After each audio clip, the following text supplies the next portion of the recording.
ഈ വല്ലാത്ത യാദൃശ്ചികതയാണ് ഈ പ്രഡിക്ഷൻസിലൂടെ സ്വകാര്യ ട്യൂഷൻ സെൻ്ററുകൾ എന്ന വ്യാജേന യൂട്യൂബ് ചാനൽ വഴി വിദ്യാർത്ഥികൾക്ക് മുമ്പിൽ എത്തിക്കുന്നത്. നമ്മുടെ പൊതുവിദ്യാഭ്യാസ രംഗത്ത് നടക്കുന്നത് എന്തൊക്കെ?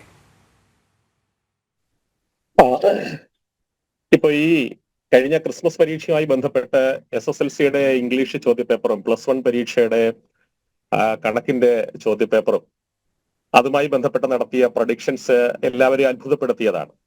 എല്ലാവരെയും അത്ഭുതപ്പെടുത്തി എന്ന് പറയുമ്പോൾ പൊതുവിദ്യാഭ്യാസ മേഖലയെ സ്നേഹിക്കുന്നവരെ സംബന്ധിച്ചിടത്തോളം, ഇതിന്റെ നിലനിൽപ്പിന് വേണ്ടി പരിശ്രമിക്കുന്നവരെ സംബന്ധിച്ചിടത്തോളം അങ്ങേയറ്റം നിരാശയാണ് ഉണ്ടാക്കിയത് എന്ന് അടിവരയില്ലാതെ ആദ്യമേ പറയേണ്ടിയിരിക്കുന്നു.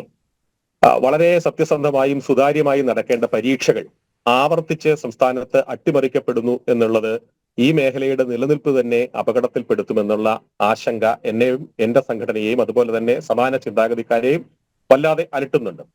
അപ്പോൾ ഈ ഡിസ്കഷന്റെ ആമുഖത്തിൽ സൂചിപ്പിച്ചതുപോലെ ആവർത്തിച്ച് ഈ തരത്തില് ചോദ്യങ്ങൾ അല്ലെങ്കിൽ പരീക്ഷ നടത്തി പട്ടിമറിക്കപ്പെടാൻ നടത്തുന്ന ശ്രമങ്ങള് സർക്കാരിന്റെ ശ്രദ്ധയിൽ അല്ലെങ്കിൽ വിദ്യാഭ്യാസ വകുപ്പിന്റെ ശ്രദ്ധയിൽ പെടുന്ന സമയത്ത് അതിനെ നിസാരമായിട്ട് കാണുന്നതിന്റെ ഒരു ഉദാഹരണമാണ് ഇപ്പോഴും ഇത് ആവർത്തിക്കുന്നത് എന്ന് പറയേണ്ടിയിരിക്കുന്നു. ഇവിടെ ചോദ്യപേപ്പർ തയ്യാറാക്കാൻ കൃത്യമായിട്ടുള്ള ഒരു വ്യവസ്ഥാപിതമായ രീതിയുണ്ട്. അത് നമ്മുടെ വിദ്യാഭ്യാസ ഏജൻസികൾ, പ്രത്യേകിച്ച് SSK ഉണ്ട്, അതേപോലെ തന്നെ SCERT ഉണ്ട്.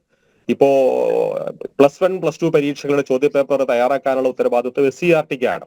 അവര് ഈ മേഖലയിലെ പ്രമുഖരായിട്ടുള്ള അക്കാഡമിക് മികവുള്ള അധ്യാപകരുടെ പാനൽ തയ്യാറാക്കി അതിന് ചോദ്യപേപ്പർ വർക്ക്ഷോപ്പ് തയ്യാറാക്കി നടത്തിയിട്ട് അതില് സുതാര്യത ഉറപ്പാക്കാൻ വേണ്ടിയിട്ട് ഒന്നിലധികം ചോദ്യപേപ്പറിന്റെ പട്ടിക അല്ലെങ്കിൽ പാക്കറ്റ് തയ്യാറാക്കി അത് ഒരു തരത്തിലും അതിന്റെ സുതാര്യത നഷ്ടപ്പെടരുത് എന്നുള്ള നിലയിൽ തയ്യാറാക്കി നടത്തേണ്ട സംവിധാനം പരീക്ഷയുടെ തലേ ദിവസം ഈ തരത്തിൽ സ്വകാര്യ ചാനലുകൾ അല്ലെങ്കിൽ ഓൺലൈൻ മാധ്യമങ്ങൾ കുട്ടികളുടെ മുമ്പിലേക്ക് എത്തിക്കുന്നു എന്ന് പറയുമ്പോൾ പരീക്ഷയ്ക്ക് പഠിച്ച് തയ്യാറായിരിക്കുന്ന കുട്ടികളോട് കാണിക്കുന്ന എത്ര വലിയ ക്രൂരതയാണ്.